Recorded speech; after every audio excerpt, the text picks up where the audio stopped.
Assalamu alaikum. This is Umar from SMI Consultant, currently working as market manager for Australia, North America, Europe and worldwide. आप सबको खुशामदीद हमारे session में। आज के session में हम बात करेंगे जर्मनी के बारे में और ख़ासकर हमारे केपी के स्टूडेंट्स के बारे में कि वो जर्मनी में किस तरह अपॉर्चुनिटी अवेल कर सकते हैं, कौन कौन सी अपॉर्चुनिटीज़ हैं उनके लिए और किस तरह वो आगे अपना करियर बिल्ड कर सकते हैं जर्मनी में। So we will be starting our session. I am your host today, Umar Shah from SMI Consultant. SMI Consultant actually deals in study abroad process. We did in different countries, Australia, North America, Europe, and Malaysia, Dubai as well, and UK. लेकिन आज के हम session जो है तो वो हम focus करेंगे जर्मनी के बारे में, क्योंकि जर्मनी और यूरोप में काफ़ी सारे स्टूडेंट्स इंटरेस्टेड होते हैं और उनको नहीं पता होता कि उनका प्रोसेस कैसे स्टार्ट होगा, कहाँ से स्टार्ट होगा और उनका प्रोसेस आगे कैसे चलेगा। So we all will be today discussing about Germany और जर्मनी में कौन-कौन सी अपॉर्च्युनिटीज़ हैं, प्रोसेस स्टार्ट कैसे होता है, बैंक स्टेटमेंट, ब्लॉक अकाउंट, इन सब के बारे में आपको गाइड कर दिया जाएगा। So we will be inviting Syed Hussain Shah, who is our today's speaker और वो आर्डन यूनिवर्सिटी को रिप्रेजेंट करते हैं जर्मनी में officially, and he will be soon on with us on the session. And let me see if he's here.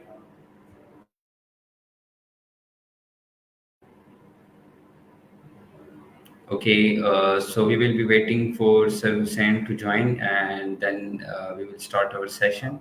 Arden University actually located here Germany में, and it is a UK-based university. Hello, sir. This is Umar, and welcome to Can you Sir guys hear Syed. me? Yes, we can hear you, sir. Let me Welcome to the just check today's my session. sound. Sure, sir. You are totally I'm hearable unable to us. to hear you.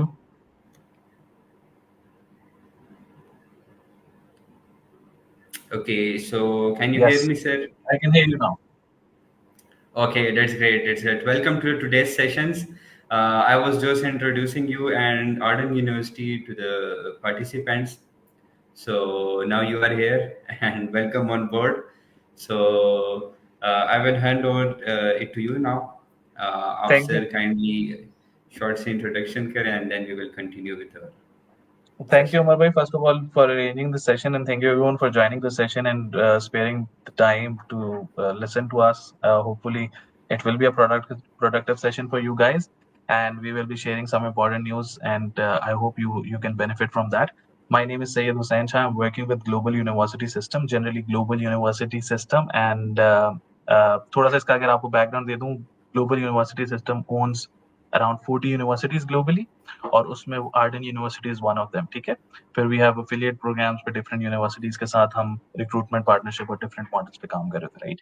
तो Ardern university के लिए I am their country manager है, country representative है। तो हम लोग फिर individually एक एक यूनिवर्सिटीज को रिप्रेजेंट कर रहे होते हैं। तो पाकिस्तान में जितनी आर्डन यूनिवर्सिटी से रिलेटेड एक्टिविटी होती है in terms of recruitment, in terms of new offer, discount, scholarships, programmes कौन से हमने लॉन्च करने हैं, सारी चीज़ें ये फिर हम लोग जो है वो यूनिवर्सिटी कन्फर्म कर रहे होते हैं, उनके साथ मिलके स्ट्रेटेजाइज़ कर रहे होते हैं कि पाकिस्तान में हमने किस तरीके से प्रोडक्ट को लॉन्च करना है, सारी चीज़ें करनी है, राइट। तो आज का सेशन जो है उसमें हम लोग कोशिश करेंगे कि हम आपको बता सकें कि अच्छा स्कॉलरशिप्स कौन सी हैं, डिस्काउंट्स कौन से हैं, प्रोग्राम्स, कोर्सेज़ कौन से हैं जो आप लोग पढ़ने जा सकते हो किन-किन प्रोग्राम्स, कोर्सेज़ में, right.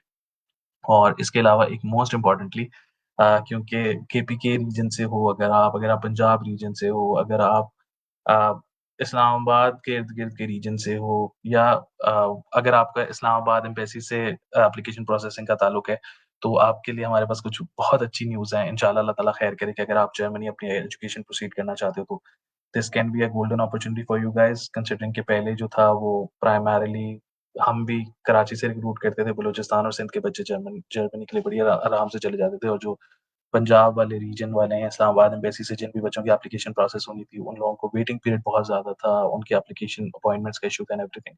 It is kind of sorted या इट इज़ बीइंग स्मूथ और वो काफ़ी बेहतर होता जा रहा है। I am presenting my screen as well, तो please let me know when you guys can see it.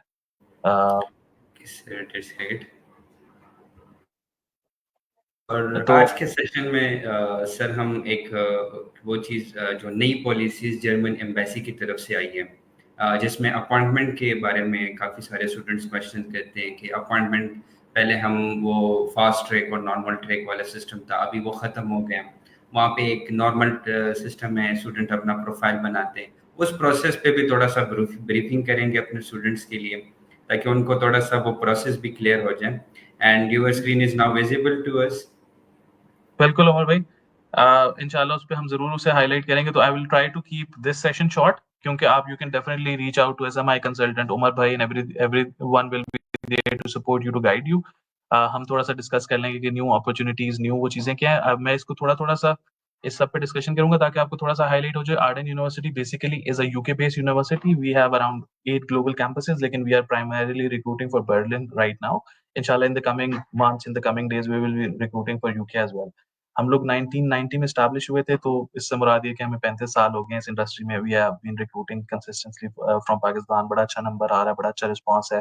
95% plus student satisfaction है। अगर आप वेबसाइट पे देखो किसी भी जगह पे, तो स्टूडेंट्स क्या कहते हैं यूनिवर्सिटी के बारे में, उसमें 95% प्लस जो है हमारा स्टूडेंट सेटिस्फैक्शन है। हम लोग एक ब्रिटिश यूनिवर्सिटी का बर्लिन में कैंपस होने का आपको एक फायदा ये होता है कि इंग्लिश टॉट प्रोग्राम्स है सारे, आपको लैंग्वेज बैरियर जो किसी हद तक थोड़ा सा एलिमिनेट हो जाता है, ठीक है। क्वालिटी एजुकेशन आपको मिल जाती है, ठीक है।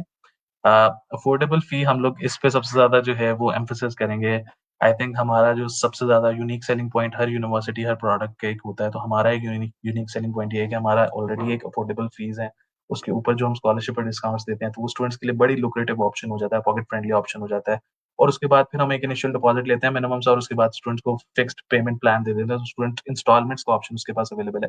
वो फी वंस ही गोज टू जर्मनी, वहाँ पे जॉब करके सारी चीजें करके अपनी इंस्टॉलमेंट्स पे कर सकता है, राइट। जर्मनी इस टाइम आपको 18 महीने का पीएसडब्ल्यू दे रहा है। आपके पास शेंजन की जो 26 कंट्रीज हैं उसकी एक्सेस मिल जाती है, तो ये बड़ा फायदा हो जाता है, कंसिडरिंग आपकी जो पाथवेज होती हैं जो फ्यूचर की, वो ओपन हो जाती हैं।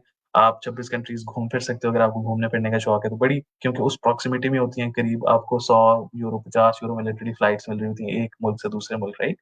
तो इन टर्म्स ऑफ एक्सपोजर बहुत अच्छा होता है। आप दूसरे कल्चर्स देखते हो, आप बिजनेस अपॉर्चुनिटीज एक्सप्लोर करते हो, आपके पास जॉब अपॉर्चुनिटीज होती हैं। आप किसी भी जगह पे जाके अगर कोई जॉब सिक्योर कर ले सकते हो, तो इन फ्यूचर आप यहाँ से पास आउट होके you can move there, work permit apply कर सकते हो, वो कंपनीज आपको स्पॉन्सर कर देती हैं।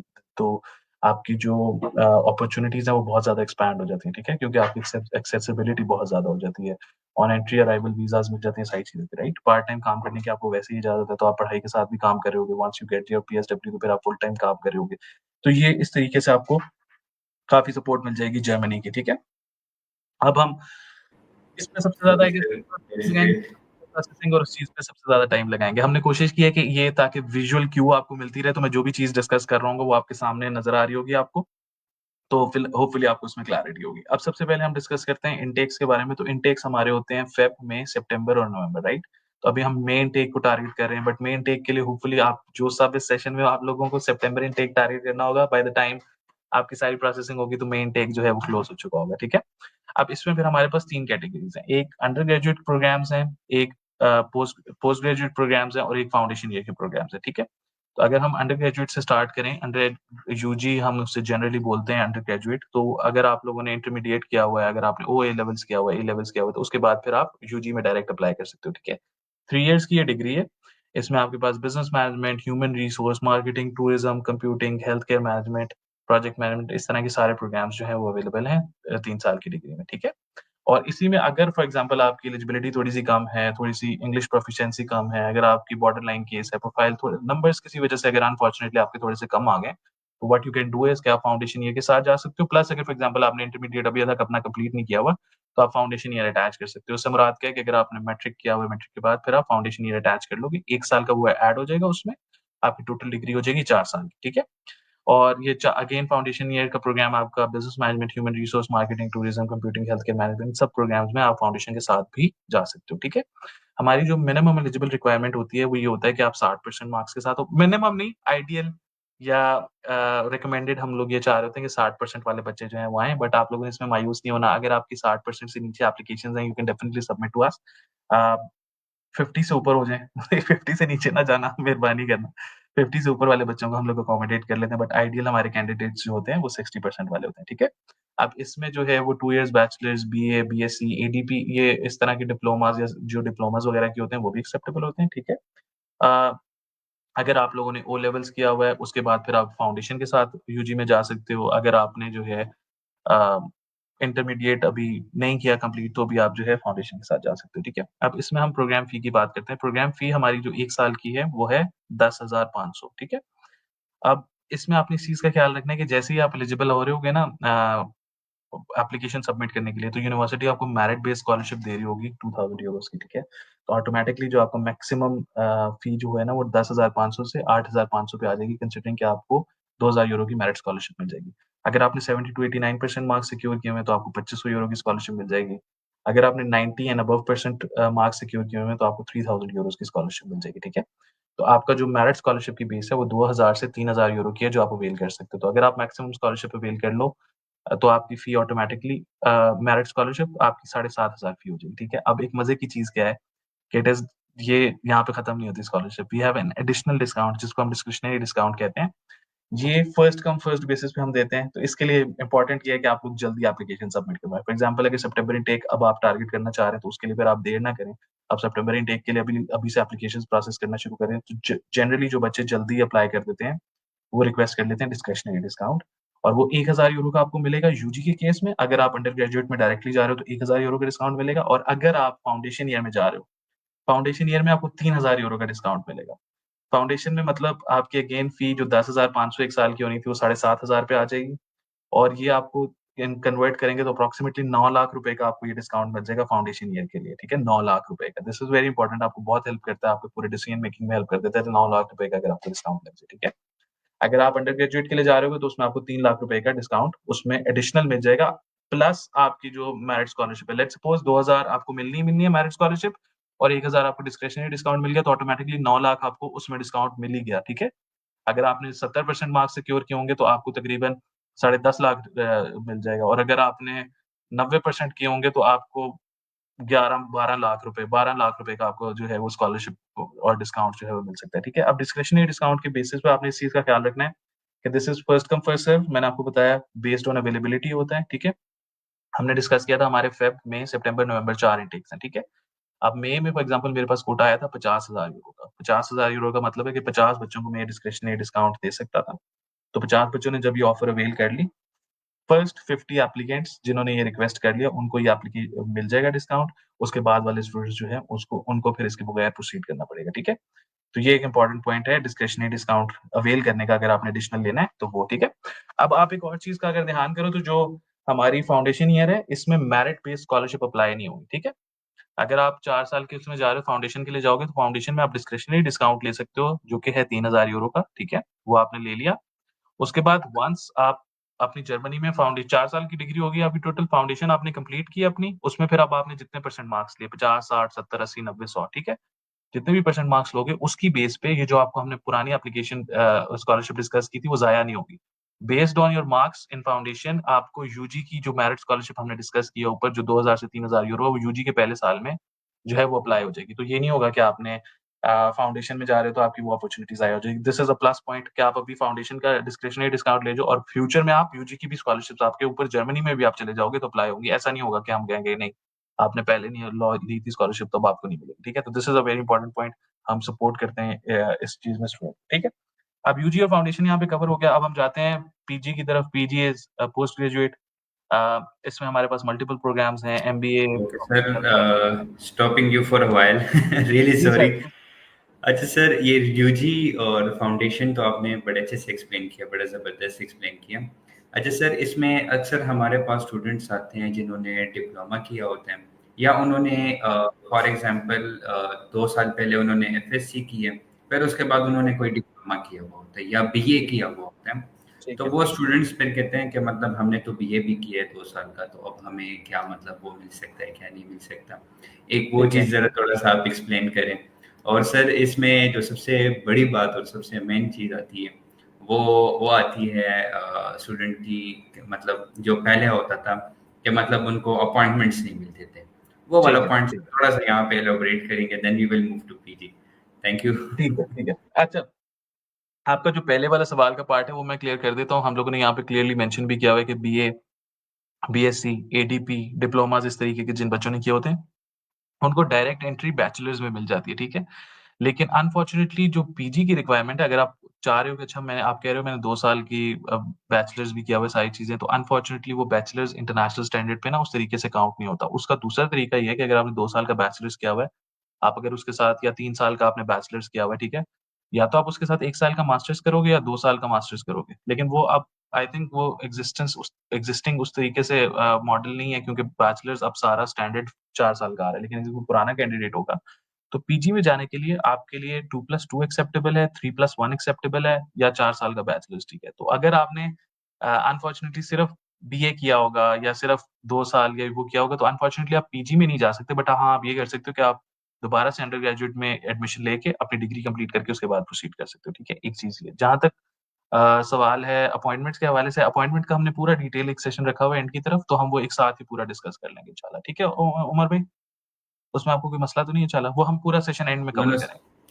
श्योर सर, अ, श्योर सर, श्योर सर। तो पोस्ट और बेहतरीन है ये। इसी तरीके से जो सवाल, जो चीज़ आए, जो क्लैरिटी आपको लगता है कि अच्छा ये स्टूडेंट्स का कोई क्वेश्चन है, अगर उनका कोई और क्वेश्चन पॉप अप हो रहा है, तो वो फिर हम एंड में जो है सारे क्वेश्चंस जो है एड्रेस कर लेंगे। पोस्ट ग्रेजुएट के केस में हम लोगों ने प्रोग्राम्स डिस्कस श्योर कर लिए सर। हैं, हमने डिस्कस कर लिए। एलिजिबिलिटी क्राइटेरिया अगेन 60% मार्क्स पे आता है, 2.4, 2.5 सीजीपीए बन जाता है, ठीक है? जो प्रोग्राम फी है इट इज़ 15,000 यूरोज़, ठीक है? लेकिन अगेन इसमें ना हमारा एक बड़ा बेहतरीन किस्म की स्कॉलरशिप है, रीजनल स्कॉलरशिप कहते हैं, बर्लिन रीजनल स्कॉलरशिप। और इसमें क्या होता है कि 6000 यूरोज़ का आपको ब्लैंकेट स्कॉलरशिप मिल जाएगा। और इसमें दूसरा मज़े की चीज़ ये है कि आपको ना एलिजिबिलिटी क्राइटेरिया भी कोई नहीं है। एलिजिबिलिटी क्राइटेरिया ये है कि आप पाकिस्तानी हो। This is the eligibility criteria. तो अगर आपके पास पाकिस्तानी ओके, पासपोर्ट, आप that's very Pakistani. Good. Sir ये देखें ना, कुछ पाकिस्तानी होने का हमें कोई फ़ायदा भी हुआ है। देखें, आम तौर पे जो है कुछ चीज़ों में हम स्ट्रगल ही कर रहे होते हैं, यहाँ पे हमें फ़ायदा हो रहा है। तो इसमें जो है मेरिट बेस्ड नहीं है।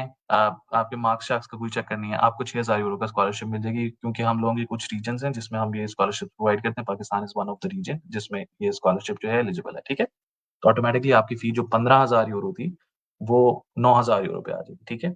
और अगेन वो डिस्क्रिशनरी डिस्काउंट वाला मज़ाक अभी तक नहीं खत्म हुआ। तो अगर आप जल्दी एप्लीकेशन सबमिट करवा दोगे, तो उसके ऊपर on top this is very important कि ये नहीं होगा कि अच्छा आपने वो एक स्कॉलरशिप ले ली है, तो इसलिए अब हम दूसरी नहीं दे सकते, और दूसरी ले ली है, तो इसलिए पहली नहीं मिलेगी, ठीक है?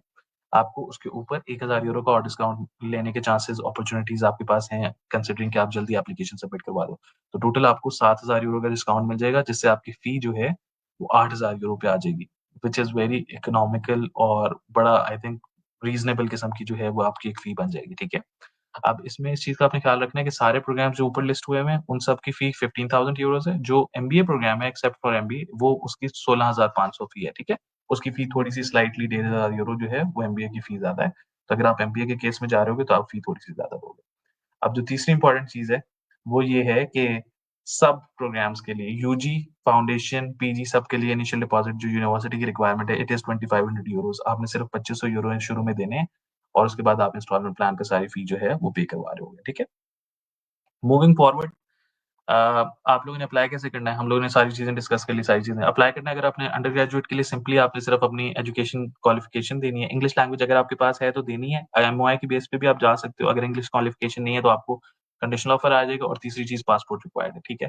3 चीज़ें आपने देनी है, 3 में से आप ऑप्शन है कि आप सिर्फ 2 चीज़ें दो, सिर्फ अपनी क्वालिफ़िकेशन और पासपोर्ट दे दो, जिस पे आपको 2 दिन में इंशाल्लाह जो है यूनिवर्सिटी रिस्पॉन्ड कर देगी। आइदर अनकंडीशनल ऑफर लेटर आ जाएगा, कंडीशनल ऑफर लेटर आ जाएगा, या रिजेक्शन आ जाएगा, ठीक है? 2 दिन में आपको जवाब मिल जाएगा। एप्लीकेशन के ऊपर आपको क्लैरिटी मिल जाएगी कि आप यहाँ पे नहीं अप्लाई करो, किसी और जगह पे अप्लाई करो, जो भी चीज़, ठीक है? अगर हम पीजी की बात करें, पीजी में हम लोगों को अगेन एकेडमिक ट्रांसक्रिप्ट चाहिए होंगे, आपकी कॉपी ऑफ पासपोर्ट चाहिए होगा, आपकी इंग्लिश प्रोफिशिएंसी, एमओआई जो भी होगा वो चाहिए होगा। एमओआई बेसिकली होता है मीडियम ऑफ इंस्ट्रक्शन। वो जो भी यूनिवर्सिटी से आपने डिग्री की होती है, वो ये कह देती है कि भई इस बच्चे ने सारे कोर्सेज़, प्रोग्राम्स, चीज़ें जो है इंग्लिश में पढ़े हुए हैं, और ये बच्चा जो है वो समझने, बोलने, सारी चीज़ों के इंग्लिश बोलने के काबिल है। तो यूनिवर्सिटी मीडियम ऑफ इंस्ट्रक्शन का एक लेटर दे देती है, जो यूनिवर्सिटी है, आर्डर यूनिवर्सिटी एक्सेप्ट करती है, ठीक है? इसमें फिर एक और चीज़ हमें जो चाहिए होगी, जो पोस्ट ग्रेजुएट में चाहिए, वो है एक सीवी अटैच करनी है। इट इज़ रिकमेंडेड कि आप यूजी के साथ भी सीवी जो है वो अटैच कर दो, और एक रेफरेंस चाहिए होता है। रेफरेंस हमें प्रोफेशनल चाहिए होता है, एकेडमिक रेफरेंस नहीं चाहिए होता है। तो आपने जिस जगह जॉब जो चीज़ की होगी, आप उस चीज़ का रेफरेंस साथ अटैच करो। अब इसमें सीवी हम क्यों माँगते हैं? सीवी अटैच करने से आपको फ़ायदा क्या होता है, या आपको क्यों ज़रूरी सीवी अटैच करनी चाहिए, वो मैं आपको बता देता हूँ। 2 तरीके हैं इंटरनेशनल स्टैंडर्ड पे कोई भी चीज़ सीखने के। एक तो ट्रेडिशनल रूट है हमारा, कि हमने पढ़ाई कर ली, हमने ग्रेड्स ले लिए, डिग्रीज ले ली, डिप्लोमाज ले लिए, सर्टिफिकेशंस कर ली, ये सारी चीजें कर ली, राइट। दूसरी चीज, कोई भी चीज सीखने से होती है तजर्बे से, ठीक है। अगर आपने कोई नौकरी की है, कोई इंटर्नशिप की है, कोई फेलोशिप की है, कोई फ्रीलांस वर्क किया है, कोई कोई भी प्रोजेक्ट्स किए हैं, कोई चीज की है, तो उसकी बेस पे आपकी एक लर्निंग होती है। तो दूसरा लर्निंग का तरीका इंटरनेशनल स्टैंडर्ड पे से कहते हैं RPEL, recognised prior experience learning. तो ये आपकी ये भी काउंट होती है। तो अगर आपने कोई इस तरीके की चीज जो भी की होती है, आप सीवी में जो है अपना जब भी कोई चीज हाईलाइट करते हो, तो फॉर एग्जांपल आपका बॉर्डर लाइन केस है, आपके मार्क्स कम है, एलिजिबिलिटी कम है, तो एक तो हमने स्टैंडर्ड रूट डिस्कस कर लिया, कितने परसेंट आपके मार्क्स होंगे तो आपको एडमिशन मिल जाएगा। नॉन स्टैंडर्ड रूट में ये होता है कि आप सीवी साथ अटैच करते हो कि अच्छा मेरे शायद मार्क्स कम होंगे, लेकिन मेरा ये तजर्बा है, मैं ये नौकरी कर रहा हूँ, ये मैंने प्रोजेक्ट्स किए हुए हैं, ये फ्रीलांस वर्क है, ये फलानी चीज है। फॉर एग्जाम्पल डिजिटल मार्केटिंग का हमारे पास कोर्स है, आपने फ्रीलांस, फाइबर, अपवर्क फलाने पे इतने गिग्स किए हुए हैं, राइट। डेटा साइंस से रिलेटेड कोई गिग्स किए हुए हैं, तो आप उसको वो बना के कहोगे कि अच्छा मेरा एक्सपीरियंस लर्निंग चीजें ये है, इस वजह से मैं ये प्रोसीड करना चाहता हूँ, तो वो आपको हेल्प करता है उस चीज में, ठीक है। इंग्लिश लैंग्वेज रिक्वायरमेंट्स की अगर बात करें तो इंग्लिश लैंग्वेज में हमारे पास IELTS, TOEFL, Cambridge PT, Duolingo, language cert, ये एमओआई, ये सब एक्सेप्टेबल है, ठीक है। इनका ओवरऑल फॉर एग्जांपल आइल्स के 6 बैंड्स चाहिए होते हैं। इसमें एक और अगेन फिर एक और यूनिवर्सिटी की तरफ से फ्लेक्सिबिलिटी अपॉर्चुनिटी आप लोगों के लिए है कि अगर आप ड्यूलिंगो देना चाहते हो तो ड्यूलिंगो का फ्री वाउचर यूनिवर्सिटी आपको प्रोवाइड करती है। आपको 20,000 का शायद अभी चल रहा होगा, तो जो 20-25,000 जो भी आपके हैं एडिशनल, वो बच जाएँगे, जो भी आपने ड्यूलिंगो का वाउचर लेना होगा। बस आपको इस चीज़ का ख़्याल रखना है कि 3 दिन तक ये वैलिड होते हैं, 3 दिन में आपने टेस्ट अटेम्प्ट करना है, बट यूनिवर्सिटी आपको फ्री वाउचर प्रोवाइड कर देगी कि ड्यूलिंगो का टेस्ट आप दे दो और फिर हमें हमें दे दो। अगर आपके पास नहीं है ड्यूलिंगो टेस्ट कोई नहीं दिया हुआ, सर तो ये बहुत ही ज़बरदस्त पॉइंट है सर, ये तो मैं ज़बरदस्त तरीके से हाईलाइट करूँगा इस पॉइंट को अपने स्टूडेंट्स के बिल्कुल। लिए। और इसमें उम्र पे कोई लिमिटेशन भी नहीं है। जैसे फॉर एग्जांपल हमारे डिस्क्रिशनरी डिस्काउंट में एक लिमिट है ना कि 50 बच्चों को फॉर एग्जांपल दे सकते हैं या जितना कोटा एलोकेट हुआ हो। इसमें कोई कोटा एलोकेटेड नहीं है। जितने स्टूडेंट्स आपके आएँगे, वो रिक्वेस्ट करेंगे यूनिवर्सिटी से कि अच्छा हमने टेस्ट नहीं दिया हुआ, हम देना चाह रहे हैं, तो ड्यूलिंगो का फ्री वाउचर हम उन्हें दे देंगे। वो बच्चा जो है वो टेस्ट अटेम्प्ट करेगा फ्री ऑफ कॉस्ट और वो ओके, टेस्ट उसी पे दैट्स पास रियली ग्रेट। और मैं चाहता हूँ कि हर एक बंदा अभी कमेंट्स में भी लिखे कि हमें भी चाहिए। हर एक बंदे को इंशाल्लाह प्रोवाइड हो। इंशाल्लाह, इंशाल्लाह। ओके। और इसमें इस चीज़ का ख़्याल रख लें कि एमओआई की बेसिस पे जो है वो यूजी, पीजी के लिए जा सकते हैं। जो फाउंडेशन ईयर है उसमें से किसी न स्टूडेंट को ना कोई टेस्ट देना पड़ेगा। तो वो फिर ड्यूलिंगो फ्री यूनिवर्सिटी से रिक्वेस्ट करके वो कर लेंगे। अगर उनके पास ऑलरेडी टेस्ट एक्जिस्ट कर रहा है तो they can move forward with that as well. अच्छा जी, पेमेंट प्लान गाइड, हमने पेमेंट प्लान ज़िक्र तो कर लिया, तो उसका फ़ॉर्मूला थोड़ा-सा सेम रहेगा। हम लोगों ने उसका एक पेमेंट सैंपल दिया हुआ है कि आप फॉर एग्ज़ाम्पल इनिशियल डिपॉज़िट कर दोगे 2500, उसके बाद 77 डेज़ के बाद आपने 1700 करना है, 126 168 डेज़ के बाद आप इंस्टॉलमेंट्स दे रहे होगे। इसमें बेसिकली टाइमलाइन पे आपने फ़ोकस करना है क्योंकि फ़ी 10,500 तो होगी नहीं हमारी, 8,500, 7,500, 6,500 तक जा सकती है, राइट? तो वो आप जो इंडिविजुअल स्टूडेंट जितनी फ़ी सिक्योर करेगा, उसके हिसाब से उसका पेमेंट प्लान जो है वो फ्लक्चुएट करेगा, ऊपर या थोड़ा-सा नीचे होगा, ठीक है? पर जो फ़ॉर्मूला है, जो इंस्टॉलमेंट प्लान होगा, वो इस तरीके से आपको जो है पूरा प्रोवाइड किया जाएगा, जिसमें आप तकरीबन 9 हफ्ते, 18 हफ्ते और 24 हफ्तों के बाद एक-एक इंस्टॉलमेंट दे रहे होंगे, ठीक है? स्टूडेंट लाइफ इन बर्लिन में हमारे पास 18 महीने का पीएसडब्ल्यू आ जाता है, जिसमें आपको वर्क परमिट मिल जाता है, आप पैसे कमा सकते हो, जर्मनी में काम कर सकते हो फुल टाइम। जो एम्प्लॉयमेंट रेट है राइट नाउ जर्मनी का, वो 91.3% है। आधे से ज़्यादा जर्मन कंपनीज़ जो हैं वो स्किल्ड वर्कर या ग्रेजुएट्स या काम के बंदों की तलाश में होती हैं, और जो एवरेज स्टार्टिंग ग्रेजुएट की सैलरी है वो 55,000 यूरोज़ है, ठीक है? और ये this is not claimed by me और द यूनिवर्सिटी। हमने सोर्सेज़ यहाँ पे कोट किए हुए हैं। यूरोस्टैट है, ग्लासडोर है, जहाँ से ये स्टैट्स हमने एक्सट्रैक्ट किए, ठीक है? जो न्यू प्रोसेसिंग चीज़ें हैं, हम लोगों को ये पता है। अब ये वो जो पहला सवाल था, उस पे हम आ गए हैं। सबसे पहले तो जो एक चैलेंज था, वो ये था कि इस्लामाबाद वाला स्टूडेंट या जो भी बच्चे इस्लामाबाद एम्बेसी को टारगेट करके केपीके के, इस्लामाबाद के, पंजाब के, जितने भी बच्चे इस्लामाबाद एम्बेसी से जिनकी एप्लीकेशन प्रोसेसिंग होती थी, बड़ा डिले आता था। सबसे पहला मसला होता था अपॉइंटमेंट का। साल, डेढ़ साल बच्चे जो है इंतज़ार करते थे और एक ट्रेंड सेट हो गया था कि भई अगर जर्मनी जाना है, साल, डेढ़ साल इंतज़ार करना है, तो फिर जाना है, ठीक है? तो उसके लिए प्रॉब्लम क्या हो गई थी कि अभी मेरी डिग्री भी नहीं कंप्लीट हुई। मैंने इरादा भी फाइनल नहीं किया। मुझे किसी दोस्त ने बोला, मैंने कहीं से सुना, मैंने सोचा कि यार अच्छा जर्मनी जाते हैं ना, तो मैं अपॉइंटमेंट की लिस्ट में, वेटिंग लिस्ट में लग जाता था। तो उससे क्या हुआ कि जो बच्चे फॉर एग्ज़ाम्पल उमर भाई ने जाना था और उनके सारे डॉक्यूमेंट्स कंप्लीट हैं, ठीक है? सारे डॉक्यूमेंट्स वो बेचारे लेके बैठे हुए हैं, लेकिन क्योंकि वेटिंग लिस्ट इतनी लंबी है कि वो एम्बेसी को रिजेक्ट करने में या देखने में भी इतना टाइम लगता है कि वो बच्चे का चांस ही नहीं आता था। जो जेन्युइन स्टूडेंट्स होते थे, उन्हें भी बड़ा मुश्किल का सामना करना पड़ता था। तो अब इस स्टेज पे एम्बेसी का स्टैंस बहुत क्लियर है। अगर आप उनके वेबसाइट पे जाएँगे, उनके सोशल मीडिया प्लेटफ़ॉर्म्स पे जाएँगे, एम्बेसी का क्लियर स्टैंस है कि they want to accommodate more students, they want to issue more appointments, they want to issue more visas. वो चाह रहे हैं भई हमारे पास बच्चे आएँ। उसको एड्रेस करने के लिए उन्होंने क्या किया है, उन्होंने एक 20 जनवरी 2025 से जो है उन्होंने एक पोर्टल लॉन्च कर दिया जो इफेक्टिव हो गया, जिससे एप्लीकेशन प्रोसेस होना शुरू हो गई हैं ऑलरेडी हमारे पंजाब रीजन से, केपीके रीजन से और सारे रीजन से जो एप्लीकेशन प्रोसेस होना शुरू हो गई है इस्लामाबाद एम्बेसी के थ्रू, ठीक है?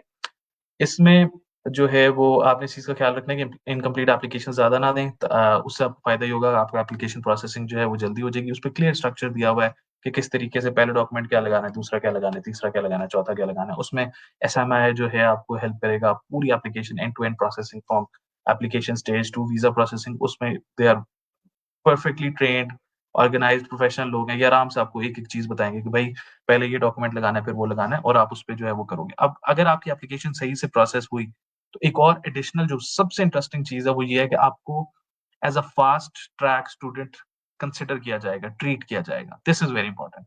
अब इसको मैं अगर थोड़ा-सा समझाऊँगा आपको ये किस तरीके से काम कर रहा है। फॉर एग्ज़ाम्पल हमारे सिर्फ इस्लामाबाद एम्बेसी में वो बच्चे प्रोसेस हो रहे थे जो 3.7 सीजीपीए से ऊपर वाले थे। वो फास्ट ट्रैक में जाते थे, हफ्ते में उनको अपॉइंटमेंट मिल जाता था, 2 हफ्ते में उनका वीज़ा आ जाता था, महीने के अंदर-अंदर जो है वो जर्मनी गए होते थे, राइट? जिस बच्चे के 3.7 से नीचे होते थे वो बैठा रहता था, साल, डेढ़ साल बैठा रहता था, ठीक है? अब वो क्या कर रहे हैं, वो जिन बच्चों के डॉक्यूमेंट्स हमने जो आगे पोर्टल पे मेंशन हैं, जो इस पे हैं, जिस पे ऑब्वियसली एसएमआई वाले आपको कंसल्ट करेंगे उनके थ्रू, उस अगर आप उस प्रोसीजर को फॉलो करते हो, सारे डॉक्यूमेंट्स आपके कंप्लीट हैं, तो आपको as a fast track student treat किया जाएगा। This is the important update. Fast track में आप वजह क्या है? ये मैं आप एम्बेसी की वेबसाइट पे जाओ, आप ये सारी चीज़ें खुद देख सकते हो। ये जो इन्फॉर्मेशन सारी निकाली हुई है एम्बेसी की वेबसाइट से निकाली हुई है। अब सिस्टम सिंपल हमें ये समझने की ज़रूरत है कि जो नया सिस्टम उन्होंने बनाया है, उससे उनका मकसद ये था कि वो एप्लीकेशन प्रोसेसिंग की स्पीड को बढ़ा दें और वो उन्होंने ऑलरेडी बढ़ा दिया। जिससे क्या होगा कि ज़्यादा से ज़्यादा स्टूडेंट्स जो हैं वो फास्ट ट्रैक में भी आ सकें। तो आपकी मिसाल देने के लिए अगर मैं आपको एक समझाऊँ, एक बच्चा था लेट्स सपोज़ उसकी एप्लीकेशन प्रोसेस करने में ना घंटा लगता था पहले, फास्ट ट्रैक वाले बच्चे का घंटा लगता था। अब उस बच्चे को अगर बहुत ज़्यादा नहीं तो कम से कम ना उसे आधा घंटे में जो है ना उसकी एप्लीकेशन प्रोसेस हो जाती है। तो उनके पास आधा घंटा एक्स्ट्रा होता है। तो अब उस आधे घंटे में वो क्या करते हैं कि जिस बच्चे के सारे डॉक्यूमेंट्स कंप्लीट होते हैं, वो कहते हैं अच्छा यार वो बच्चा पड़ा हुआ है, हमारे पास फास्ट ट्रैक वाले तो बच्चे इतने हैं नहीं क्योंकि बड़े लिमिटेड से बच्चे होते हैं जिनका 3.7 सीजीपीए होता है, ठीक है? तो वो क्या करते हैं अच्छा हमारे पास टाइम है, तो चलो यार ये बच्चे की एप्लीकेशन कंप्लीट है, इसे फास्ट ट्रैक में डालो। उस बच्चे को फास्ट ट्रैक में वो डाल देते हैं और उस बच्चे को as a fast track treat किया जाता है। This is very important. इस चीज़ का आपने ख़्याल रखना है कि अगर आप अपनी एप्लीकेशंस पूरी कंप्लीट कर देंगे, आपको as a fast track student treat किया जाएगा, तो आपको ऑटोमैटिकली एक एज मिल जाएगी। आप अगर for example incomplete application submit करवाओगे तो उसमें वो आपको 5-10 दिन तो सिर्फ़ इस चीज़ में ले लेंगे, वो आपसे कहेंगे अच्छा ये डॉक्यूमेंट आपका मिसिंग है, ये ले आओ। फिर आप वो लेके आओगे, फिर दूसरा पूरा करोगे, फिर वो करोगे, तो उसमें आपका टाइम लग जाएगा और आपको फास्ट ट्रैक वाला ऑप्शन भी आपका ज़ाया हो जाएगा, ठीक है? अगर आपके डॉक्यूमेंट्स कंप्लीट हो गए, ये ठीक है। थोड़ा-सा बाकी जो है वो अभी कराची वाला जो सिस्टम है ऑटोमैटिकली वो उसी तरीके से काम कर रहा है, कराची कॉन्सुलेट वाला उस होपफुली वो भी आगे जो है इट इज़ एक्सपेक्टेड कि 3-4 महीने में वो भी इस पोर्टल पे आ जाएगा, लेकिन फिलहाल सिंध और बलूचिस्तान वाले बच्चे कराची कॉन्सुलेट से जो है वो प्रोसेसिंग करेंगे और बाकी सारे जो है वो इधर से प्रोसेसिंग करेंगे। अब आपका वीज़ा प्रोसेसिंग ओवरव्यू इस टाइम क्या होगा जब आप इस्लामाबाद कॉन्सुलेट से प्रोसेस करोगे? सबसे पहले आप कॉन्सुलर सर्विस पोर्टल से एप्लीकेशन प्रोसेस करोगे, जिसमें आपको ऑब्वियसली एसएमआई वाले पूरी हेल्प करेंगे। ऑलरेडी जो है वो आपको गाइड करेंगे, सारी चीज़ें करेंगे। सारे डॉक्यूमेंट्स जो है अपलोड करोगे वहाँ पे, ठीक है? आपका एक प्रिलिमिनरी रिव्यू होगा, जो जिसमें आपको जो है ना एप्लीकेशन फीडबैक आ जाएगा, जो 5 से 10 दिन ले रहा है इस टाइम। 5 से 10 दिन में आपको रिप्लाई आ जाएगा कि जी आपकी एप्लीकेशन कंप्लीट है, नहीं है, इसमें कोई चीज़ डॉक्यूमेंट मिसिंग है, जो चीज़ है, ठीक है?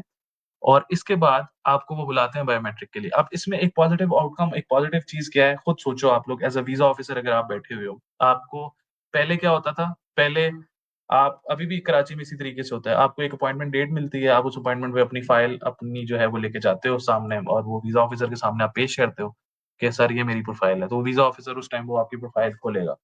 उसमें वो देखेगा कि अच्छा ये तो आपके तो नंबर इसमें कम है, ये क्यों है? अच्छा ये आपने जो फ़ी जमा करवाई थी तो इसकी रसीद कहाँ है?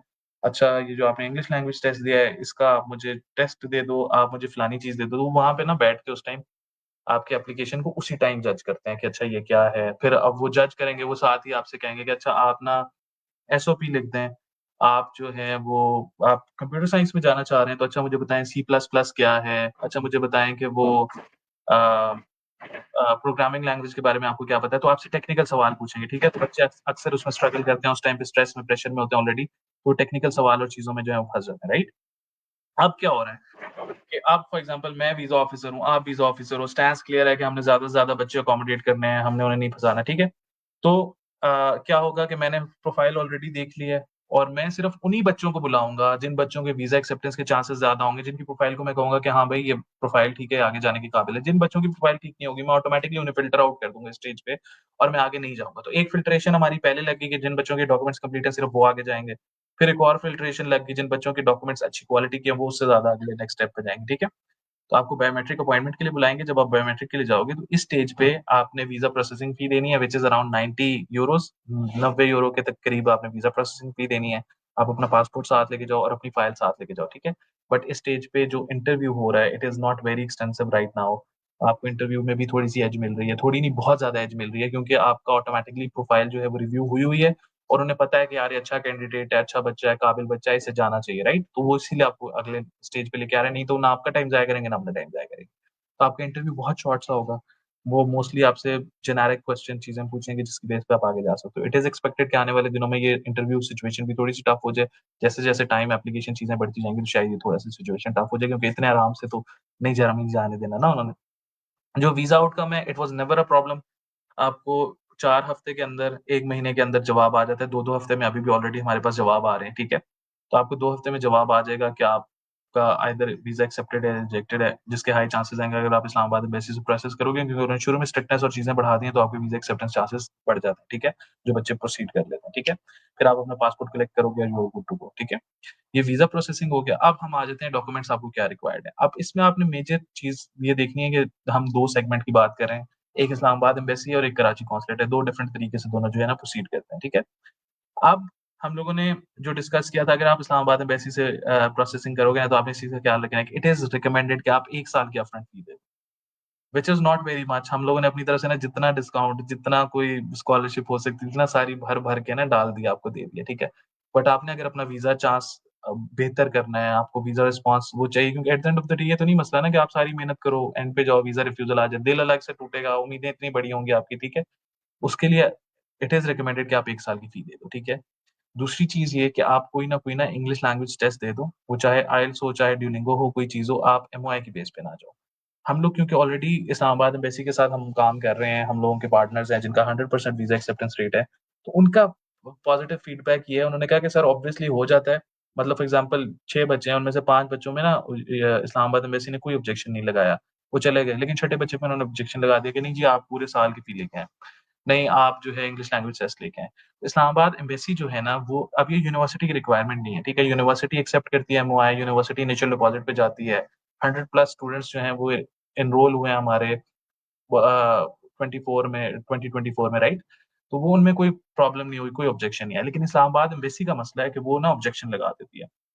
उसको अवॉइड करने के लिए we need to make sure कि हम सारे डॉक्यूमेंट्स जो है ना, वो पहले से प्रिपेयर करके जाएँ। अब इसमें अ, इसलिए जो भी बच्चा इस्लामाबाद एम्बेसी से प्रोसेसिंग करेगा, हो सकता है 2 बच्चों के उसके बगैर हो जाए। लेकिन अगर वो तीसरे बच्चे आप हुए, तो आपका तो फ्यूचर बेचारा जो है ना वो खराब हो जाएगा, आपकी एप्लीकेशन खराब हो जाएगी। अगर अनफॉर्चुनेटली अल्लाह ना करे रिजेक्शन आ गया, तो एप्लीकेशन पे आपके एक और वो हो जाएगा। तो उससे बेहतर है कि इट इज़ डूएबल इंशाअल्लाह आई थिंक अगर हम 8 से 10,000 मैक्सिमम जो हमारे फ़ी स्ट्रक्चर होंगे वो 8,000 यूरो से 10,000 यूरो का होगा पूरे साल की फ़ी, ठीक है? तो वो 25 से 30 लाख रुपए बनते हैं जो आप जो है सबमिट करवा रहे हो। तो जब आप इंटरनेशनल पढ़ने के लिए जा रहे हो तो आई थिंक एक रीज़नेबल खर्चा है जो आपका जो है इतना खर्चा हो ही जाता है। अगर आप कराची के स्टूडेंट हो तो आपको आसानी है आप 2500 यूरो पे सिर्फ जो है आगे प्रोसीड कर सकते हो। ठीक है? आप एचईसी और आईबीसीसी से जो है आपके डॉक्यूमेंट्स अटैच्ड होने चाहिए, ये मैंडेटरी है। मोफा जो है उससे इट इज़ रिकमेंडेड क्योंकि कोई भी डॉक्यूमेंट है, ट्रांसलेटेड है चीज़ें तो आप मोफा से भी टेस्ट करवा लो तो और ज़्यादा फ़ायदा हो जाता है। आपने अपने प्रूफ ऑफ एडमिशन देना है, प्रूफ ऑफ लैंग्वेज प्रोफिशिएंसी देना है। ब्लॉक्ड अकाउंट बनाना होगा, blocked account generally it is your money. ये ना मेरे पैसे हैं, ना यूनिवर्सिटी के पैसे हैं, ना कंसल्टेंट के पैसे हैं, ना जर्मन गवर्नमेंट के पैसे हैं, वो आपके पैसे हैं, ठीक है? आपने बस क्या करना है just to give you security just to क्योंकि ये जो कंट्रीज़ है ना, ये बड़ी वेलफेयर कंट्रीज़ होती हैं। अगर आपके पास जॉब नहीं है, वो आपको पैसे देती हैं, हेल्थ इंश्योरेंस है आपकी, हेल्थ फ्री है, सारी एजुकेशन फ्री है। इस तरह वाली बहुत सारी चीज़ें होती हैं, ठीक है? तो वो ये नहीं चाह रहे होते कि कोई स्टूडेंट वहाँ पे आए और वो स्ट्रगल करे, राइट? उसे सपोर्ट करने के लिए आप क्या करते हो कि आप अपने पैसे पहले से उधर रखवा देते हो कि अच्छा मैं वहाँ आऊँगा, मुझे कोई टेंशन नहीं है, मैं अपने पैसे लेता रहूँगा। तो ये 11,904 यूरो का आपने जो है तकरीबन ब्लॉक्ड अकाउंट देना होता है फिनटेक ओरेकल इसमें आपको एसएमआई वाले हेल्प कर देंगे, पूरा गाइड कर देंगे। आराम से सारी चीज़ें आप इनकी वेबसाइट पे जाते हो, फॉर्म होता है, सारी चीज़ें बना देते हो, अकाउंट बना देते हो। कोई भी बंदा इसमें पैसे डिपॉज़िट कर सकता है, ये प्लस पॉइंट है सबसे बड़ा, ठीक है? और वंस यू गो देयर आप एनरोलमेंट लेटर अपना दिखाते हो यूनिवर्सिटी से लेके 934 यूरोज़ आपको हर महीने आपके अकाउंट में ट्रांसफर हो जाएँगे, जिससे आप अपना जो मर्ज़ी खर्चा उठाना है, रेंट देना है, खाना-पीना करना है, घूमने-फिरने जाना है, जो भी चीज़ें करनी है आप वो करेंगे, राइट? तो ये इस तरीके से ये काम करता है। हेल्थ इंश्योरेंस जो है वो आपको ब्लॉन्ट अकाउंट के साथ ही मिल जाती है, उसके अलावा आपको हेल्थ इंश्योरेंस चाहिए होती है। These are all the documents जो आपको चाहिए होते हैं। पोर्टल ओवरव्यू भी सिंपल सा है, आपने सारे डॉक्यूमेंट्स जो है एप्लीकेशन फॉर्म में अपने personal details, contact details, identification paper, travel data, references ये अपलोड करने होंगे। फिर डॉक्यूमेंट्स में मैंडेटरी इस टाइम एक टेक्निकल ग्लिच है जिसमें मैंडेटरी सिर्फ 4 डॉक्यूमेंट्स आ रहे हैं, बट आपने इसका ख्याल रखना है कि जो ऑप्शनल डॉक्यूमेंट्स हैं वो भी मैंडेटरी हैं उसमें से काफ़ी। तो आपने अपना passport, SOP, CV, birth certificate, proof of admission आपके पास होगा, फंड्स आपके पास प्रूफ ऑफ फंड्स होगा, ये सारी चीज़ें आपके पास ऑलरेडी एक्जिस्ट कर रही होंगी, आपने ये भी साथ अटैच कर देनी है, ठीक है? वंस ये अटैच होगी, आपकी एप्लीकेशन कंप्लीट है, प्रोसेसिंग होगी, सारी चीज़ें होंगी, ये पोर्टल का ओवरव्यू भी आ गया। सिंपल सा प्रोसेस है। पहले आपने एंट्री फॉर्म देना है, एप्लीकेशन में ये चीज़ें अपलोड करनी है, अपने डॉक्यूमेंट्स अपलोड कर देने हैं और you are good to go. मैंने खुद स्टेप बाय स्टेप जो है इसे करके देखा है, कोई ऐसी चीज़ नहीं है जिसमें इसमें कोई मुश्किल चीज़ हो, ठीक है? Uh, that's all from my side in today's session. Please Umar साहब अब सवालों की तरफ बढ़ते हैं जिस जिस बच्चे के जो सवाल हैं।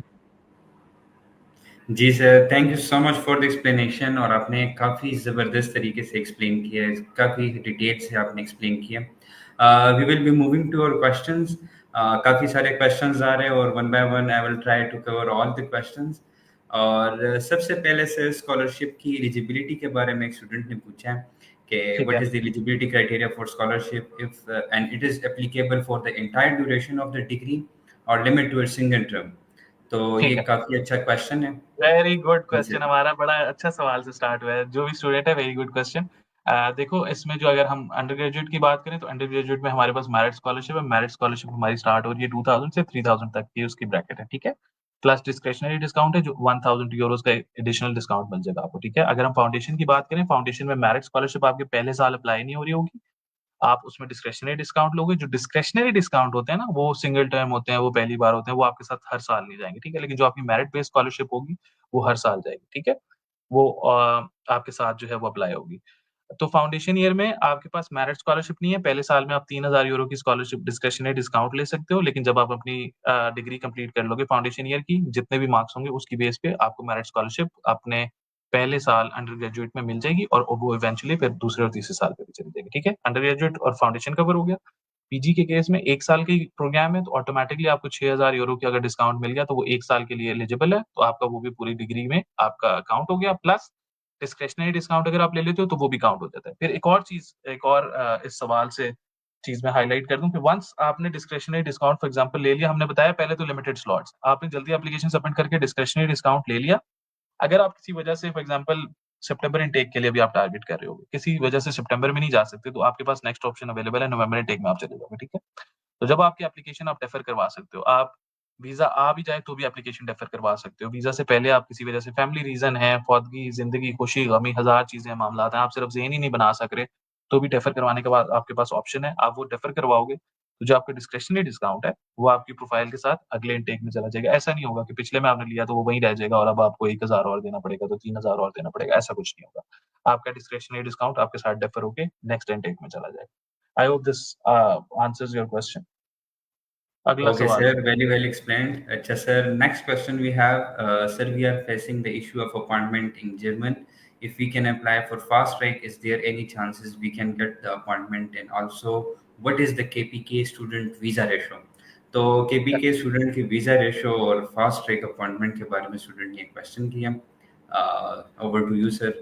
देखो, अब इसमें ना जो सिस्टम पहले चल रहा था ना ट्रेडिशनल, वो कह लो खत्म हो गया। अब पहले वाला जो सीन था उसमें जितने भी इस्लामाबाद एम्बेसी वाले अपॉइंटमेंट्स थे ना, वो सब बच्चे साल और 1.5 साल के वेट में वो कर रहे थे और उसके बाद भी सर्टेनिटी नहीं थी। लेट्स सपोज़ 1 साल का भी अगर टाइम मिल रहा है ना, तो ये ज़रूरी नहीं है कि 1 साल के बाद आपको जवाब आ जाए। वो 1 साल से 1.5 साल और वो फिर जा रहा था, तो बहुत अनसर्टेन किस्म की चीज़ थी और इट इज़ हम इसी वजह से हम लोगों ने जितनी रिक्रूटमेंट किया, हम इस्लामाबाद में बेसिस सिर्फ फास्ट ट्रैक वाला बच्चा लेते थे, उसके अलावा हम कोई रिक्रूटमेंट नहीं करते थे, ठीक है? बट इस टाइम क्या फ़ायदा हो गया आपके पास ये न्यू सिस्टम लॉन्च होने की वजह से, अगर आपके पास डॉक्यूमेंट सारे कंप्लीट हैं, डॉक्यूमेंट्स में कंप्लीट होने में आपके पास ब्लॉक्ड अकाउंट है, आपके पास यूनिवर्सिटी की तरफ से कन्फर्मेशन है, आपके पास इंग्लिश लैंग्वेज कंप्लीट है। अगर आपके पास ये डॉक्यूमेंट्स कंप्लीट हैं, आप ये यूनिवर्सिटी को सबमिट करवाओ। आप फास्ट ट्रैक में कंसिडर हो सकते हो। ये आपको एक एज मिल जाएगी कि जो 3.7 सीजीपीए वाले बच्चे के साथ सलूक हो रहा था, वो सलूक आपके साथ होगा, वो ट्रीटमेंट आपके साथ होगी। तो ये आपको एडवांटेज हो गया। अगर आपके पास डॉक्यूमेंट्स कंप्लीट हैं, तो आप फौरी तौर पे वो सबमिट करवा दो। अगर नहीं कंप्लीट, तो आप कोशिश करो कि वो कंप्लीट कर लो सारे और आप वो सबमिट करवाओ, तो आपके वीज़ा जो चांसेस हैं वो बढ़ जाएँगे। जनरली उसके अलावा अपार्ट फ्रॉम द फैक्ट कि आपको फास्ट ट्रैक में ऑप्शन मिलेगा, उसके अलावा जो वीज़ा टाइमलाइन्स हैं पोर्टल उनके यूनिवर्सिटी के पोर्टल पे, वो स्टार्ट हुई थी जब पोर्टल लॉन्च हुआ था 20 जनवरी 2025 को 1 साल से। तो अगेन वही अनसर्टेनिटी थी। लेकिन इस टाइम वो 2 महीने पे आ चुका है। अब आपका जो टाइम है वीज़ा प्रोसेसिंग का वो 2 महीने पे पोर्टल ऑफ़िशियली जो पोर्टल है उसके ऊपर टाइमलाइन लिखी होती है जब आप एप्लीकेशन प्रोसीड कर रहे होगे, ठीक है? तो ऑटोमैटिकली 2 महीने हो गए और इंशाल्लाह आने वाले दिनों में क्योंकि अभी तक की जो अपडेट है 31 जनवरी 2025 तक की जितनी एप्लीकेशंस थी पुरानी, क्योंकि जब यूनिवर्सिटी ने पोर्टल एम्बेसी ने पोर्टल लॉन्च किया था तो उसने कहा था कि वो बैकलॉग क्लियर करेगा, ठीक है? बैकलॉग जितनी ज़्यादा थी ऑटोमैटिकली तो उसमें 31 जनवरी तक के जितने बच्चों ने एप्लीकेशन सबमिट की हुई थी, उन सब के जवाब आ गए। आइदर रिजेक्शन या अप्रूवल जो भी आया है, वो आ गया, ठीक है? उन सब के जवाब आ गए। फ़ेब से ऑनवर्ड्स तो ऑटोमैटिकली हमारे पास वही एप्लीकेशंस होंगी जो नए प्रोसीजर और नए उसके थ्रू जो है वो प्रोसीड की गई हैं। तो उसमें जवाब और जल्दी आता जाएगा। जिस तरीके से टाइम बढ़ता जाएगा, उस तरीके से एम्बेसी का रिस्पॉन्स टाइम कम होता जाएगा क्योंकि अब उन्होंने एक सिस्टम जनरेट कर दिया जो ऑटोमैटिकली आपकी प्रोफाइल पे जल्दी रिव्यू देगा। इस टाइम 2 महीने का ऑफिशियल टाइम आ चुका है, प्लस आपके पास अपॉर्च्युनिटी है कि आप फास्ट ट्रैक में भी ट्रीट किए जा सकते हो। तो ये एक बड़ी अच्छी अपॉर्च्युनिटी है जिसकी वजह से हम बहुत एक्साइटेड हैं, स्टूडेंट्स बहुत एक्साइटेड हैं, पार्टनर्स बहुत एक्साइटेड हैं कि यार अच्छा हमारी ये वाली मार्केट इस साइड पे भी जो बच्चा है उसे भी मौका मिलेगा कि वो भी जर्मनी जा सके।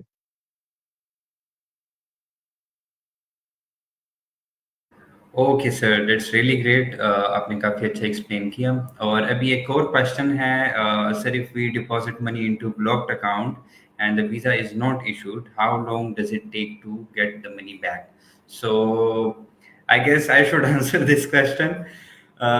मनी ब्लॉक अकाउंट के जो आपके पैसे हैं वो आपको तकरीबन 4 to 6 वीक्स में वापस होते हैं। एम आई राइट सर? बिल्कुल, बिल्कुल ऐसे ही। 1 डेढ़ महीना लगता है जिसमें प्रोसेसिंग होती है कंसिडरिंग कि यार इंटरनेशनल रेमिटेंस है, वहाँ से आना, इधर से यस। आना, cross check, back and check लेकिन वो 1 महीने में से डेढ़ महीने में आपका जो है ना वो पूरा एक-एक पाई यस पैसा जो है ना वो रिवर्स हो जाता है। तो वो आपकी अमाउंट बिल्कुल सिक्योर्ड होती है। वो एज़ इट इज़ जो है आपके पास इंशाल्लाह वापस आ जाएगी। तो उसके लिए आपको परेशान होने की ज़रूरत नहीं है। ओके सर, और यहाँ पे हमारे एक पाकिस्तानी होने का एक सबूत वाला क्वेश्चन है। एक स्टूडेंट ने कमेंट किए कि how our student assess through the course, is there balance of exam, assignments and projects? Sir, अच्छा, अच्छा। स्टूडेंट पूछ रहे हैं कि असाइनमेंट्स होंगे या प्रोजेक्ट्स होंगे या प्रॉपर एग्जाम होगा हमारा? अच्छा, इसमें ना दोनों चीज़ें चलती हैं। अगर आप वेबसाइट पे जाओगे ना तो मॉड्यूल्स के साथ क्लियर वो होता है कि असाइनमेंट्स असाइनमेंट्स जो हैं आपके मोस्टली होते हैं। आप ऑनेस्टली मैं अगर जनरली आपको एक चीज़ बताऊँ, हम लोगों का एजुकेशन सिस्टम वर्सेस जो इंटरनेशनल एजुकेशन सिस्टम है, इसीलिए लोग भाग-भाग के उधर जा रहे होते हैं। वो ना बड़ा इंटरेस्टिंग है। जो बच्चे यहाँ पे ना बड़े बॉर्डर लाइन केस पे भी होते हैं। मेरे खुद फैमिली मेंबर्स, मेरे फ्रेंड्स जो गए हुए हैं, वो यहाँ पे बड़े बॉर्डर लाइन, बड़े कह लो एवरेज स्टूडेंट होते हैं। But when they go there ना तो वो एक्स्ट्राऑर्डिनरी हो जाते हैं। The way they teach, the way they communicate, जिस तरीके से वो आपसे वो फीडबैक और वो नॉलेज निकलवाते हैं ना, वो बड़ा बेहतरीन किस्म का है। तो वो वहाँ पे जाके ना ए प्लस स्टूडेंट बन जाते हैं, जो यहाँ पे बड़े बेचारे ना दरमियाने से स्टूडेंट होते हैं। तो इस चीज़ में इंशाल्लाह आपको परेशान होने की ज़रूरत नहीं है। बहुत कोई मुश्किल या हाई-फाई उस सेंस में नहीं होती, असाइनमेंट बेस्ड होती हैं। छोटी-छोटी सी चीज़ें आप करते हो और वो कतरे-कतरे में आपको पता भी नहीं चलता कि सारी चीज़ें कंप्लीट हो गई। Okay, good. सर, इसमें एक और अच्छा क्वेश्चन है, हमारे अफ़गानी भाई ने किए। Can Afghan students apply? तो अफ़गान स्टूडेंट्स के बारे में सर काइंडली अपडेट करते हैं। अफ़गान स्टूडेंट्स बिल्कुल अप्लाई कर सकते हैं। अभी तक जो अफ़गान स्टूडेंट्स वाले हैं, उनका पोर्टल पे जो है वो एक्टिव नहीं हुआ। Afghan student I think British high commission के थ्रू अभी जो है उनकी एप्लीकेशंस प्रोसीड हो रही हैं पाकिस्तान में, इस्लामाबाद में, राइट? लेकिन आप अगर पोर्टल पे जाओगे तो पोर्टल पे इस्लामाबाद एम्बेसी अफ़गान स्टूडेंट्स नीचे लिखा हुआ है, जो ऑप्शन अभी तक लाइव नहीं हुआ लेकिन वो भी जल्द लाइव हो जाएगा। तो वो इस पोर्टल के थ्रू जो है एप्लीकेशन सबमिट करवा रहे होंगे। डेफिनिटली उसके बगैर भी एप्लीकेशन सबमिट करवा सकते हैं अफ़गान स्टूडेंट्स। और अफ़गान स्टूडेंट्स को भी यही स्कॉलरशिप और डिस्काउंट्स जो है हम ऑफर कर रहे होते हैं। रीजनल उसमें अफ़गानिस्तान भी आता है। तो आपके लिए भी ये सारी स्कॉलरशिप और अपॉर्च्युनिटीज़ अवेलेबल हैं। बट आपका जो एप्लीकेशन प्रोसेसिंग है वो थोड़ा-सा चैनल उसका डिफरेंट है। इफ आई एम नॉट इस पे रॉन्ग, तो आपका ना ब्रिटिश हाई कमीशन की तरफ से कोई एप्लीकेशन प्रोसेसिंग उस तरफ से थोड़ा-सा होती है। आपकी इस्लामाबाद एम्बेसी से डायरेक्ट एप्लीकेशन जो है वो प्रोसेस नहीं हो रही होगी। और उमर भाई, मैं एक और चीज़ हाइलाइट कर दूँ, जो पिछला सवाल था उससे मुझे एक और चीज़ का ख़्याल आया था, अभी दोबारा निकल गया तेज़ी जी से। हाँ, सर। हाँ, याद आया वो कोर्सेज़ और मॉड्यूल से रिलेटेड मैंने बताना था कि आप लोगों का ना एक और फ़ायदा ये होता है कि बहुत ज़्यादा वर्क स्टडी लोड ज़्यादा नहीं होता। हम लोगों का जो रिक्वायरमेंट है वो 10 क्रेडिट आवर्स आपने जो है ना 1 हफ्ते में पढ़ने हैं। 10 क्रेडिट आवर्स का मतलब है आप 5-5 घंटे अगर 2 दिन में रख लो, 2 दिन में आपकी सारी क्लासेस हो जाती हैं। और बाकी के पूरा हफ्ता जो है आपने पढ़ाई करनी है, आपने घूमना-फिरना है, आपने जॉब ढूँढनी है, आपने काम करना है, जो भी करना है ना वो इट्स अप टू यू। तो सिर्फ 2 दिन आप पढ़ रहे होगे। 2 दिन की क्लासेस आप ले सकते हो, वो भी आप अपनी मर्ज़ी से जो है वो शेड्यूल कर सकते हो। प्लस आपके पास ये अपॉर्च्युनिटी है कि अगर आप कभी नहीं जा पा रहे यूनिवर्सिटी, तो आप ऑनलाइन क्लास रिक्वेस्ट कर लो, आप ऑनलाइन लेक्चर्स ले लो, क्योंकि हमारा पूरा एक सिस्टम है ऑनलाइन एजुकेशन का भी, तो हमारे पास पूरा इंटीग्रेटेड सिस्टम है, हम स्टूडेंट्स को सपोर्ट कर देते हैं। इन द सेंस आप कह दें कि अच्छा सर मेरी ये वजह है, मैं फॉर एग्ज़ाम्पल घूमने गए हुए स्विट्ज़रलैंड सर, मैं क्लास नहीं ले सकूँगा, तो मैं क्लास ऑनलाइन अटेंड करूँ, तो आपको उसमें भी अपॉर्च्युनिटी दे सकते हैं। ऑब्वियसली आपकी अटेंडेंस एक सर्टेन लेवल आपने मेंटेन करनी होती है, बट ये थोड़ी-सी फ्लेक्सिबिलिटी होती सर हमारे स्टूडेंट वैसे भी सुस्त है और आप उनको ऑनलाइन का भी ऑप्शन दे रहे हैं। है। नहीं, नहीं, चले, इट्स हल्का-फुल्का वेरी गुड। मैंने इसलिए कहा हल्का-फुल्का, आपने ऑनलाइन पे ज़्यादा फ़ोकस नहीं करना, लेकिन कभी-कभार आपके पास ऑनलाइन का अपॉर्च्युनिटी जी, भी जी। होती है और आपने सिर्फ 2 दिन की क्लासेस लेनी है। ये मेन चीज़ है कि आपने सिर्फ 2 दिन क्लास लेनी है, ये दिस इज़ वेरी इम्पोर्टेंट। फिर तो सर मैं भी अपने मास्टर्स का एडमिशन वही करवा रहा हूँ 2 दिन क्लासेस सर, ये तो बड़ा मज़ा आएगा। बिल्कुल ऐसे ही है। इसमें फिर अटेस्टेशन का एक क्वेश्चन है, do I need to attest only my educational documents for the application और all the supporting documents such as identification, CV, experience and other records required to attest as well? तो attestation. देखो, इसमें जब आप university को application submit कर रहे हो, तो उसमें कोई अटेस्टेशन रिक्वायर्ड नहीं है। उसमें आप एज़ इट इज़ जो है डॉक्यूमेंट सबमिट करते हो अपने एकेडमिक और सारे, ठीक है? वन्स आप जब वीज़ा प्रोसेसिंग के लिए जाओगे, तो उसमें आईबीसीसी और एचईसी की जो अटेस्टेशन है वो मैंडेटरी होती है, प्लस मोफा की रिकमेंडेड होती है। फॉर एग्ज़ाम्पल कोई डॉक्यूमेंट्स आपके आइडेंटिटी कार्ड, कोई चीज़ अगर ट्रांसलेटेड है, उर्दू में नहीं किसी और उर्दू में किसी और लैंग्वेज में है, या ट्रांसलेटेड डॉक्यूमेंट्स होते हैं हमारे काफ़ी केसेज़ में, एफआरसी हो गया, कोई और डॉक्यूमेंट है जो ट्रांसलेटेड या कोई चीज़ है, उसको फिर आप मुफ़ा से रिकमेंडेड है कि आप उसको अटेस्ट करवा लो।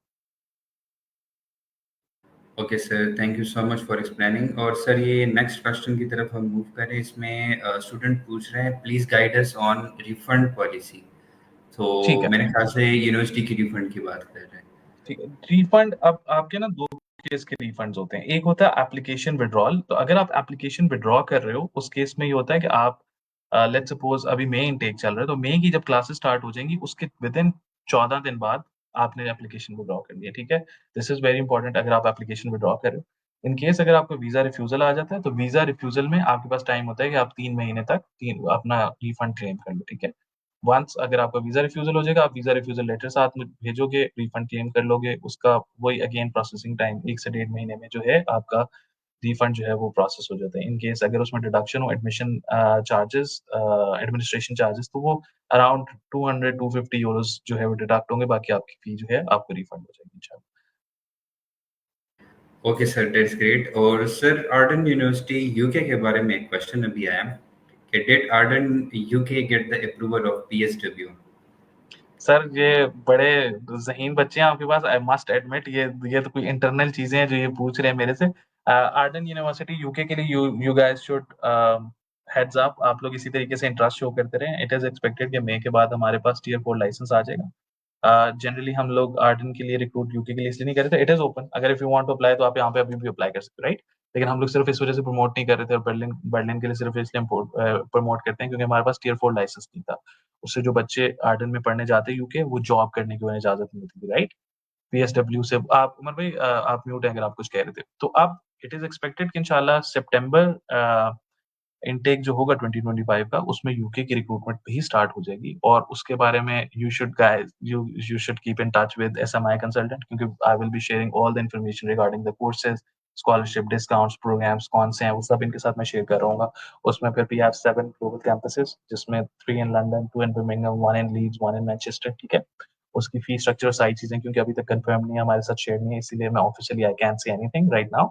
तो मैं उमर भाई के साथ वंस सारी चीज़ें कन्फर्मेशन हो जाएगी, I will share it with Umar भाई, and you guys can definitely explore the opportunity of submitting applications to Arden UK, और obviously फिर उसमें आपके पास flexibility होगी आपने कौन सा campus use करना है। फिर आपको जो अपॉइंटमेंट और ये वाला बॉटलनेक है ये ऑटोमेटिकली ये खत्म हो जाएगा और होपफुली बड़े इकोनॉमिकल फी स्ट्रक्चर के साथ हम Arden UK में भी आ रहे होंगे।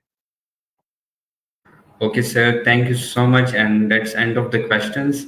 और ये जो यूके वाला स्टूडेंट है तो इनको मैं अभी रिकमेंड करता हूँ कि आप जर्मनी जाएं, जर्मनी विजिट करें और फिर वहां से फिर आप यूके खैर विजिट कर ले, आपका यूके का जो अरमान है वो पूरा हो जाएगा। वो तो अरमान नहीं, अभी करेंटली आपको जी जी ऑनेस्टली वो अपने अपने डेस्टिनेशन के प्रोज और कॉन्स डेफिनेटली होते हैं, तो ये इट्स आपको क्या सूट करता है, this is very important, but Germany is I think a better opportunity right now, खास तौर पे। बाकी definitely it is up to the student to decide कि उसे किस तरीके उसकी priorities क्या हैं। If he wants to secure a better and faster visa opportunity, I think he can definitely choose UK, but अगर if he wants a sustainable option और अगर long term में देखा जाए तो Arden, वो आप इस तरह से समझ लें, शुरू में मुश्किलात काट लेंगे तो आगे आसानियां होंगी, शुरू में आसानी से चले गए आगे थोड़ी बहुत मुश्किलें होंगी, तो ये वाली थोड़ी सी सिनेरियोज और चीजें जो हैं वो डिफरेंट डेस्टिनेशन के जो है वो चल रहे होते हैं।